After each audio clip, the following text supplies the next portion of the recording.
আষাঢ় মাস মানেই রথযাত্রা।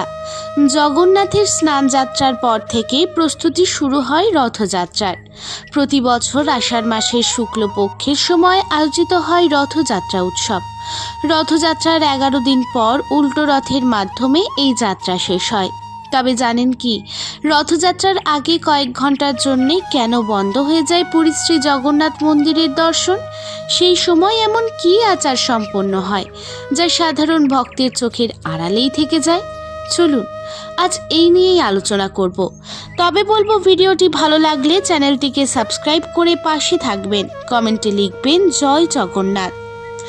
রথযাত্রার আগে পুরী শ্রী জগন্নাথ মন্দিরে এমন একটি আচার পালিত হয় যা সাধারণ ভক্তের চোখের আড়ালেই থেকে যায়।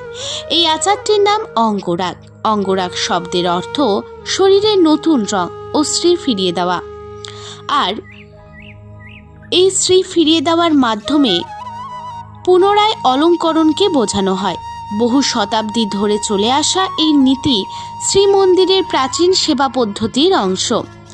মন্দিরের ঐতিহাসিক বিবরণ সংরক্ষণকারী মাদলা পাঞ্জিতেও এই ধরনের গুপ্ত নীতির উল্লেখ পাওয়া যায়। তবে ঠিক কোন সময়ে এই আচার শুরু হয়েছিল তার নির্দিষ্ট সাল ইতিহাসে সংরক্ষিত নেই। অঙ্গরাগের সবচেয়ে বিস্ময়কর দিক হলো এটি সম্পূর্ণ বন্ধ দরজার আড়ালে সম্পন্ন হয়। আচার শুরুর আগে রত্ন সিংহাসনের চারিদিকের দরজা বন্ধ করে দেওয়া হয় এবং সাধারণ দর্শন কয়েক ঘন্টার জন্য স্থগিত থাকে। এই সময় মন্দিরের ভিতরে প্রবেশাধিকার থাকে কেবল নির্দিষ্ট কয়েকজন বংশানুক্রমিক সেবায়েতের। বিশ্বাস করা হয় শ্রী জগন্নাথ, বলভদ্র ও সুভদ্রাকে এখানে শুধুমাত্র দেবতা হিসেবে নয়, জীবন্ত সত্তা হিসেবে পুজো করা হয়। তাই তাদের শ্রীমুখের অলঙ্করণ, পরিচর্যা ও সেবার মুহূর্ত জনসম্মুখে প্রকাশ করা হয় না। এই কারণেই বনকলাগিকে শ্রীমন্দিরের অন্যতম গুপ্তনীতি বলা হয়। স্নানযাত্রার পর 3 দেব বিগ্রহ প্রায় 15 দিনের জন্য অনবাসার পর্বে প্রবেশ করেন। এই সময় তাদের অসুস্থ বলে মনে করা হয় এবং ভক্তদের দর্শন বন্ধ থাকে। অনবাসর চলাকালীন নির্দিষ্ট নিয়ম মেনে ভেষজ পরিচর্যা, বিশ্রাম এবং অঙ্গরাগ সম্পন্ন হয়। এরপর নতুন রং, নতুন আভা এবং নতুন শ্রী ফিরিয়ে এনে দেবতাদের নবযৌবন দর্শনের জন্য প্রস্তুত করা হয়। এই দর্শনের পরদিনই শুরু হয় বহুল প্রতীক্ষিত রথযাত্রা। এই আচার সম্পন্ন করার অধিকার সকলের নেই। দত্ত মহাপাত্র সম্প্রদায়ের নির্দিষ্ট সেবায়েতরাই বংশ পরম্পরায় বনকলাগি নীতি পালন করেন। তারা বিশেষ কক্ষে প্রাকৃতিক উপাদান দিয়ে রং প্রস্তুত করেন। ঐতিহ্য অনুসারে শঙ্খচূর্ণ, হিঙ্গল, হরিতাল, কর্পূর, কেশর, কস্তুরী এবং কৈঠা গাছের আঠার মতো উপাদান ব্যবহার করা হয়। এগুলি শুধু রঙের জন্য নয়, শাস্ত্রসম্মত পবিত্রতা ও দীর্ঘস্থায়িত্ব বজায় রাখার উদ্দেশ্যেও ব্যবহৃত হয়। রাসায়নিক রঙের পরিবর্তে প্রাকৃতিক উপাদানের ব্যবহারই এই নীতির অন্যতম বৈশিষ্ট্য। জগন্নাথ দেব, বলরাম ও সুভদ্রার বিগ্রহ পাথরের নয়, জানেন তো, নিম কাঠ দিয়ে তৈরি।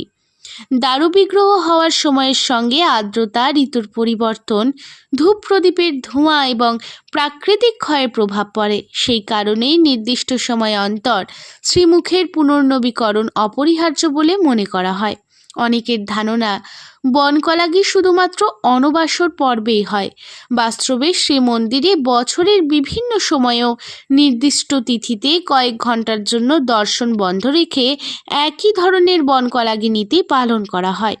অনেকেই এই বনকলাগির সঙ্গে নবকলেবরকে এক মনে করেন, কিন্তু দুটি আচার সম্পূর্ণ ভিন্ন। বনকলাগিতে একই বিগ্রহের শ্রীমুখে নতুন রং ও অলঙ্করণ করা হয়, অন্যদিকে নবকলেবরে বহু বছর অন্তর সম্পূর্ণ নতুন দারু বিগ্রহ নির্মাণ করা হয় এবং নির্দিষ্ট ধর্মীয় আচার মেনে ব্রহ্মতত্ত্ব স্থানান্তরিত হয়। তাই বনকলাগি হল নিয়মিত শ্রীপূর্ণ নবীকরণের আচার, আর নবকলেবর হল দেব বিগ্রহের নতুন দেহ ধারণের বিরল ও বিশেষ পর্ব। তবে বুঝলেন তো এই কথাগুলো? কেন কয়েক ঘন্টার জন্য বন্ধ করে দেওয়া হয় পুরীর জগন্নাথ মন্দির? তবে আজ এই পর্যন্তই। ভিডিওটি কেমন লাগলো জানাতে ভুলবেন না। থাকবেন ভক্তির সাথে, ভক্তের পাশে।